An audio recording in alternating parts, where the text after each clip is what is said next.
Hello everybody, it's me JJ Hans here, and today we're going to be unboxing and taking a look at the new for 2025 Home Depot life-size butcher. So this was something that when the drop, not the drop, but the image drop from earlier in the year, I thought it was really cool because like when I saw it in the pictures, I was like, oh, it like actually seems like it's a Pigman. So I've been interested in it this whole time, and finally the drop came. And the day everything was put up, I ordered him. He did not sell very fast, which I'm like not really too surprised. He's kind of weird. And we'll get into everything like thoughts and opinions once I set him up. I have not opened him out of the box, but I've seen some videos of him. But other than that, I'm gonna stop rambling now and we're gonna open him up. So let's open it up. 3, 2, 1. Oh, wait, hold on. 3, 2, 1. There we go. Okay, so here he is. Everything's in this box. Yeah, let's start taking this stuff out. So here's his pointing finger. Here's his other arm. Wow, that looks pretty cool. I like this a lot. That looks really nice. Okay, this is cool. So I am not someone who has owned any of the new Pan Asian life sizes yet, like the super high quality ones. And it's interesting to see these kinds of connectors. It's very interesting. And I guess he just has, oh, that's an interesting head connector. They're more, it's like the setup for this is more like a typical SBI kind of thing. These are still Pan Asian poles though. This is kind of packed weird. Yeah, it's like kind of thrown together, which is okay. But like no packing materials, that's a little concerning. I mean, he's mostly just like this very thick, I'm gonna be real, this is a great blow mold or plastic, or yeah, I guess it's blow mold, I don't know, this is super thick. So we've got everything out surrounding me, giant mess on the floor. We're gonna put all the cardboard back in the box because we don't need to build him with any of this cardboard, and I will catch you guys in a second. I'm kind of surprised that he has these. I feel like he's a relatively simple character, but we'll see how, well, we can see right there how the mech is designed. So let's just take a look at that while it's right here. Oh, this is heavy. Wow. Whoa. That's oddly heavy. Okay, so interesting approach here. We have, okay, so like kind of gemmy style head mech in this upper body piece. This feels very sturdy. This is very, very sturdy. You have a speaker right there, control box. And here's his arm mech. I've heard of them breaking already, which is not okay. That doesn't sound very good. But we'll find out if it's if it works. It's interesting with the spring here. Okay, yeah, because this is like one of the. Okay, cool. It's got a cover on here. Yeah, this is outdoor rated then. Okay, so I have his pants on his legs. Time to pull them up. Okay, that's cool. They slide into this little like groove here. I like that a lot better than the way most life sizes do it. That's cool. I like this plastic waist bracket. It's also not like super duper thin. It's not like super solid, but it's thick enough to stay and, you know, be pretty good. Let's remove the G from his middle section. Okay, so his shirt is on. Let me go in 0.5 actually, so you can kind of see everything. Is like this whole entire section of his clothing comes in one piece. So there's a few things I kind of want to point out. I wish this was in a different spot, this motion sensor.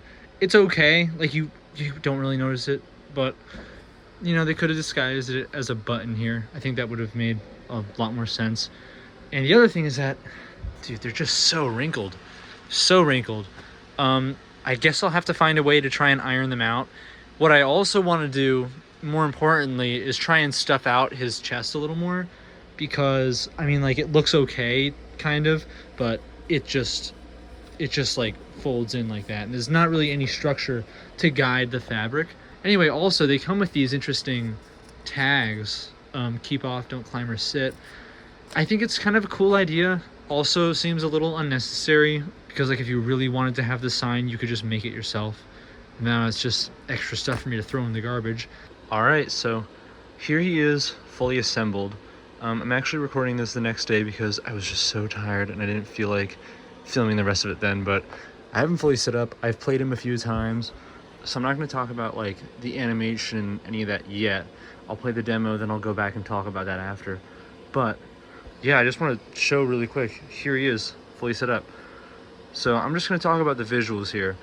Overall, I really do like how he looks, but I really do wish that he was more clearly a butcher wearing a pig mask, or like a killer wearing a pig mask, or like more clearly a humanoid pig man, because again, you can see on the head, it's obviously a mask. The way it has its, you know, it's cut off there, and then over here too, and you can see in the back he has his head there.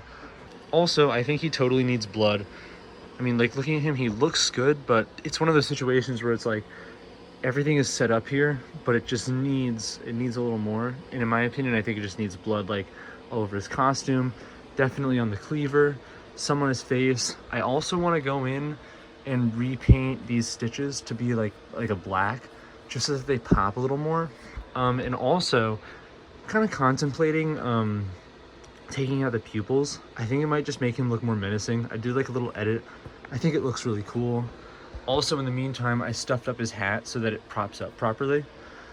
And I also, I mean, like, probably never gonna get to it just because it's kind of annoying to do, but I would want his clothes to be ironed out, because that's just like kind of annoying with how crinkly it looks. It takes away from the realism, in my opinion.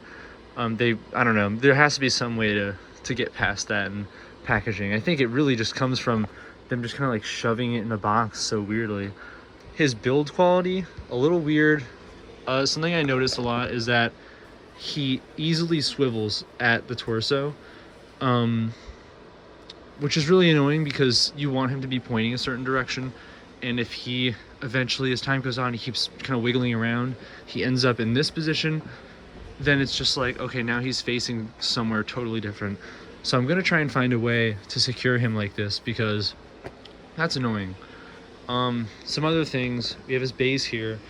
It's very big. One thing about Pan-Asian bases that I don't like as compared to like an SVI, or like, honestly, unfortunately, even a party time base, is that this base is so thick. Like, you put this in a display and it's like, I mean, look, no one really cares, but it takes away from the realism, being able to see this huge base.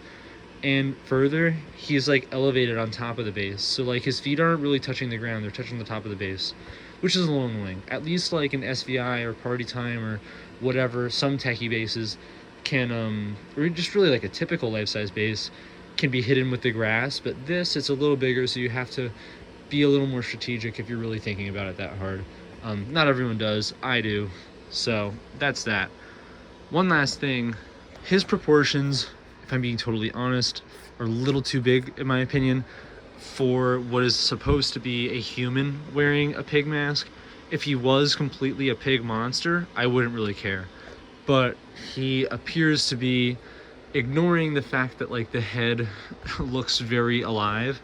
You can see all the cuts. He's supposed to be a human wearing a pig mask. Also, the colors of his hand to his head are slightly different. Very slightly different, but it's more noticeable on camera, I think, but you don't really notice it in person, which is good. It's good because I still kind of am thinking of him as like a pig monster. I don't know. Yeah, like the hand is like, here's my hand, and I have big hands. It's just pretty big compared to my hand. They do that all the time these days, but I do kind of wish he was sized down a bit. I have my Gemmy Plague Doctor there for reference. They're effectively the same height, and theoretically with his hat he's slightly taller, like a few inches taller, but like, you know, he's big. He's very big. Anyway, I'm gonna demo him now, and then afterwards we'll talk about everything else. So yeah, see you in a bit.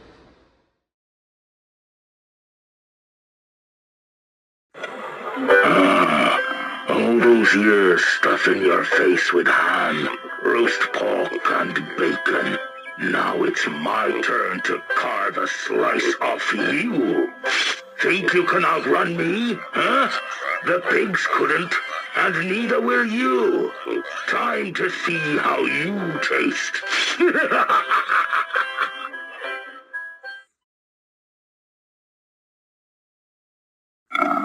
People call me an artist, a real craftsman with the blade. They line up for a taste of my work, but they never leave once I start carving. No rush, no fuss, just me, my cleaver, and a job well done. So, who's next for my collection? Don't be shy. Step on up.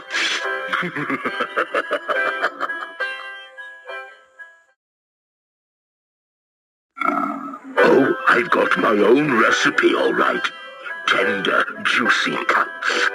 Takes patience, skill. One slip, and you ruin the whole thing. Lucky for me, I never slip. Just takes one clean chop. So who wants a taste of my work?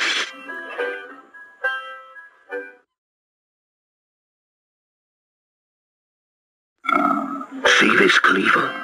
She's my pride and joy. Razor sharp, smooth as butter through meat, and she never misses. Every swing, every slice, a perfect cut. Care for a demonstration? Oh, I insist. After all, I've got my reputation to uphold.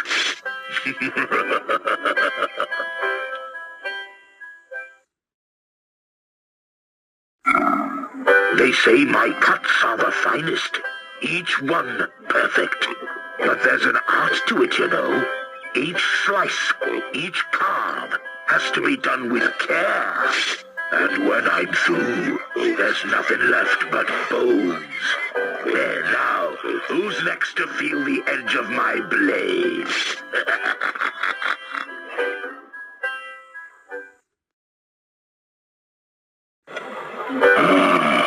All those years stuffing your face with ham, roast pork and bacon.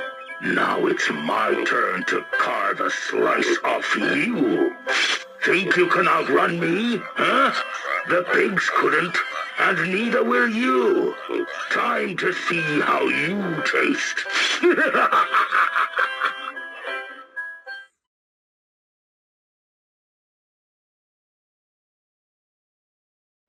Okay, so there he was in action. So a few things. One thing is that I've heard that the arm has broken already on some, which is not good at all.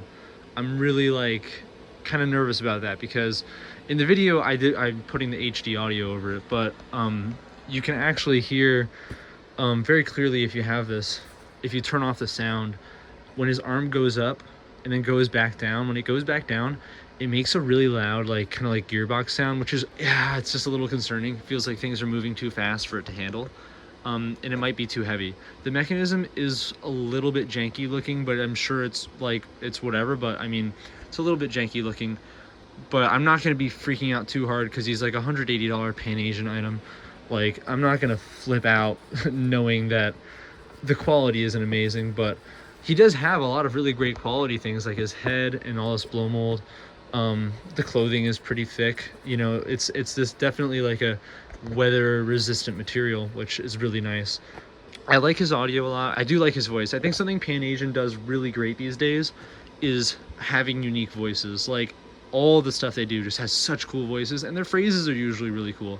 And I think they do a really good job with this one too, especially I don't know, all of it, what they do with Home Depot and everything, kind of in general too, but especially at Home Depot, it's really, really cool. They create very cool, unique characters. Really, really awesome renaissance for them that we're in right now.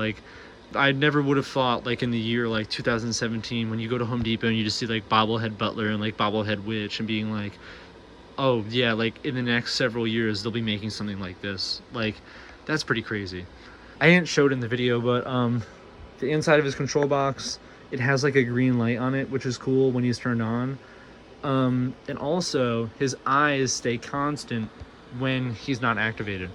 I really like that. I think it's cool that they're starting to implement idle animations into props these days, as opposed to just having okay, it turns on, it does its thing, then turns off. Something I wish they could do to improve that is having the head turn as it's idle, or if it had other body movements, maybe like other like, you know, idle movements, not the arm, but you know, like just like looking around. I think that makes a lot of sense. Now, the reason I guess that's kind of hard to do with this placement of this sensor is that it would just keep activating. And to get around that, they could place the sensor somewhere else. Maybe like, I don't know, on some part of his body that doesn't move. Maybe his leg, maybe his foot. Also, his speaker quality is kind of It's not entirely great, like the sound quality, but his speaker gets super duper loud, like insanely loud, which is really good. I do really recommend him if you want like a pig butcher thing, if you're doing like a chop shop sort of like vibe. I think he's really, really cool. I think adding blood to him is just kind of an obvious thing. Like it's a bit of a no-brainer to me. But yeah, $180 at Home Depot.